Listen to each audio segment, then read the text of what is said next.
60 Minutes Overtime. 5 seconds.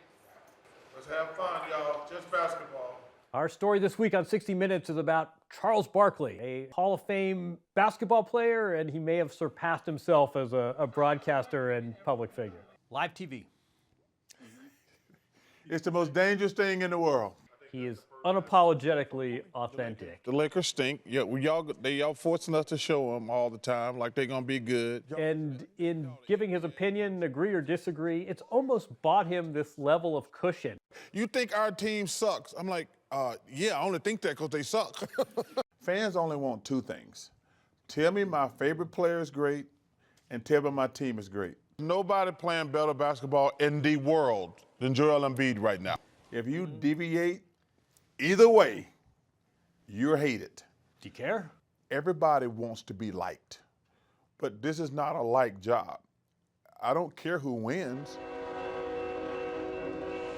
By design, we wanted to see Charles Barkley in his element. We went back to his hometown of Leeds, Alabama. And this will always be the most important place in my life, to be honest with you.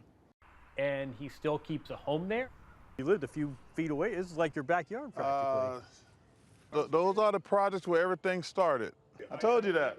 He still hangs out with his old high school friends and tells sports war stories. Talk about that Sky Hook I used to put on all of y'all. Kareem got 38,000 points. You got like 3,000. So you wasn't sky hooking that much. Every time we get together, we ride each other about who had the best high school team, and it never gets old. Never gets old.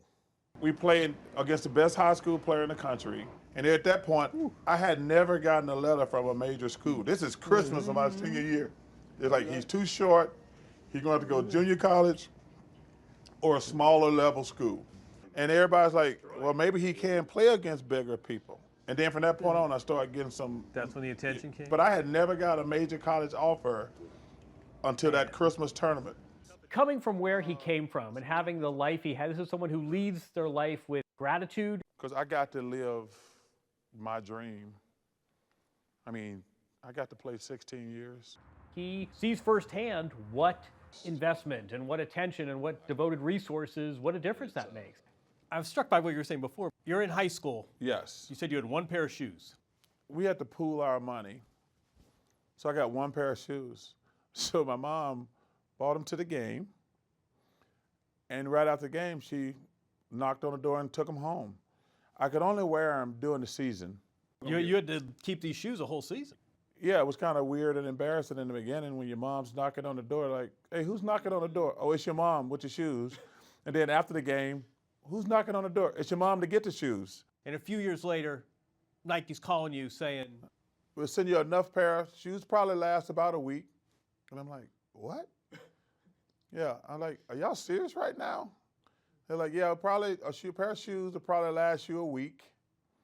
I was like, this is amazing. And then I told you, I was like, wait, y'all gonna pay me too? I said, this is the greatest job in the world.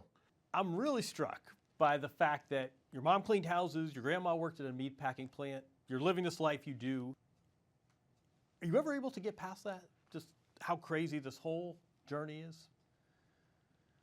I never get past that fact how lucky I've been. That's how you look at it. I do. I got picked to be Charles Barkley. When I'm at a hotel, those people who clean hotels work 3 times as hard as me and any other jock in the world. We just got the lucky straw. And if you think I'm better or I work harder, you're just stupid. This is one of these times when you sort of have to stop yourself and say, wait a second, I'm doing a job here, because it was just it was a real pleasure to talk to him. There's 2 things that are important. Number one, you want to make your parents proud. And the second thing is, when you die, you don't want them saying, I'm glad that SOB's gone. You've heard that said? I've said it about people before. Hey, and everybody has. Stop lying out there. Everybody's had people that are like, yeah, I'm glad he's gone. I'm not going to miss him at all. You ever been to a funeral and you're like, hey, we at the right place? Let's go up there and check in that casket. I don't think they got the right person in there. You know, I want them to say, man, I'm going to miss Charles.